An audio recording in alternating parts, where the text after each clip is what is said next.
What's going on, everyone? So the Los Angeles Lakers are into the offseason and have a lot that they need to decide on. Obviously, Rui Hachimura, Austin Reeves, D'Angelo Russell, what are they going to do there? What kind of value can they find in free agency? Are they going to be under the cap team, above the cap team? Are they going to tweak it to where they have a full mid-level exception or just a taxpayer mid-level exception? There's a lot that goes into it. And the Lakers definitely have several needs as a team. Now, they were able to essentially revamp their entire roster and put together a solid kind of core of this team. You got some size in Jared Vanderbilt, Rui Hachimura. That's great. The idea was to get some shooting with D'Angelo Russell and as well as Malik Beasley, but Malik Beasley hasn't really performed to that level. What do they do? Do they work something out in a trade? I definitely think the Lakers are going to make some just at least minor tweaks. I don't know if they have like a big home run type trade, but it would be nice. But what ultimately do the Lakers need? Now, obviously, the third star thing that's going around, a Damian Lillard, a Kyrie Irving, a Trae Young, whomever, right? Insert the star player that you want on the Lakers. Of course, it's the Lakers. There's always going to be that speculation. And of course, the Lakers always are looking for the next big thing. That's Los Angeles, baby. It's the city of the stars, right? And the Lakers love to go big game hunting, love to go star hunting. If they can add a third star to this roster without losing any of their core, then they will absolutely do it. If they can just, for example, they can get a Damian Lillard and keep basically Rui, Reeves, Vando, all that, then they'll do it because that's just what the Lakers do. But I don't think they need a third star to win an NBA championship. I think that they just need a couple pieces, and they're right there. They were just into the Western Conference Finals. All the teams will essentially be the same unless there's some crazy groundbreaking trade, like Joel Embiid goes to the Suns or the Warriors or something like that. As long as nothing crazy like that happens, then most teams will be essentially at the same talent level with maybe a couple minor tweaks. And if the Lakers do the same thing, I fully believe they could be in the Western Conference Finals again and potentially win an NBA championship. So I don't think a star is the be-all, end-all. That's what the Lakers need. But the Lakers definitely need another perimeter defender. Obviously, you would love to find a 3-and-D style perimeter defender like a Jeremy Grant or something like that, but the Lakers just don't have the money nor the assets to go and acquire like an OG Anunoby or something like that. So you're going to have to look for one of those, like a Stanley Johnson, a guy, he doesn't provide much shooting, but he can defend, and he can defend great. Right? Like, that is something you need. They need a solid perimeter defender. Think of like a Dylan Brooks, right? Like, somebody like that would be great. Probably be cheap. You're not going to spend a bunch of money on them. Yes, they're not going to provide shooting, but you're not going to get that because every team needs shooting. Every team needs somebody that can shoot. You're not going to get, for a vet minimum or a taxpayer mid-level, an elite 3-and-D shooter. It's just not going to happen. But the Lakers definitely need some more perimeter defense. We saw that in the playoffs, right? Every team had multiple games where they were just having a field day with us shooting the three ball and us rotating and changing and making those adjustments and stuff. And we were still able to overcome that a lot. We were still one of the better perimeter defensive teams and the best defensive team overall in general. But you definitely need some more size. You need guys other than just Jared Vanderbilt to handle that workload. And getting a guy, like I said, like a Brook Lopez or a Dylan Brooks or a Stanley Johnson, that would be huge. That would be impactful, in my opinion, for the Lakers on a good deal, on a good price. Another thing the Lakers desperately need is the other side of that, which is shooting, right? The Lakers really need shooting. Now, D'Lo during the regular season shot nearly 42% from three, so that's helpful. Austin Reeves shot around 40%. Beasley, if he could get his stroke back, that would be nice. I don't mind giving Beasley another go-around, giving him another opportunity, and kind of seeing, like, with chemistry and stuff like that, can he kind of get back to the three-point shooter we know he can be? Rui Hachimura, he was great at shooting the three ball in the playoffs. Can that translate into the regular season? Phil Handy really fixed his hitch.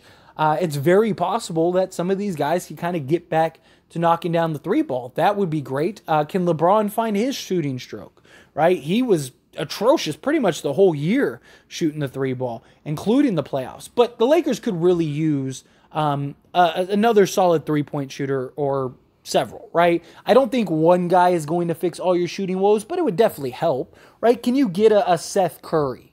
Can you get and trade for maybe a Buddy Hield? Something like that. Again, you're not going to get an elite 3-and-D type three-point shooter for what we can get, for what we have, right? So you're looking for a quality guy, a guy that has the potential to shoot the ball well, a guy that can maybe be more consistent, even if he's not 42%, can he be, 38% and knock it down on an efficient clip? That's what the Lakers are looking for. There's also the possibility that Max Christie just gives you both of those things, right? The Lakers could use a 3-and-D guy. Max Christie's definitely got the defense. Max Christie might be our best on-ball defender. He might be, hands down, our best. He's supposedly grown to 6'6", 6'7". If that's true, then that is massive. That is huge. He's even listed now as 6'6" on a lot of places for his height. So if he really is 6'6", 6'7", can he grow to like 6'7", to 6'9", right? That would be great. But regardless, he's a guy, he shot just under 42% from three for the Lakers. Now, it was an extremely small sample size, but can he be like 37%, right? 38%? And the level of defense we know he could play?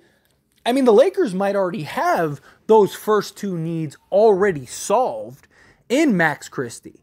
Because again, if Max Christie, if he can be a 36 to 38% three-point shooter and give you the defense we know he can provide, then the Lakers already got that. You don't need that. So then you can go look for other pieces elsewhere, or just go get that shooter, or just go get that defender, or just go get that guy that you have just as insurance on the bench. So Max Christie is definitely a guy I want everyone to kind of keep an eye on and look forward to as we approach next season. And, keep an eye out for Summer League because he's going to play in the Summer League. Keep an eye on him in the Summer League and preseason and training camp and all that stuff. And obviously I'll provide all the updates and stuff for you guys. But, Max Christie could be that guy that kind of solves those other two question marks, like holes for the Lakers. But another big thing is just the size in the center position, right? I don't mind if they keep a Tristan Thompson, right, and bring him back as like a veteran guy and like a third big. I don't mind if they keep Mo Bamba,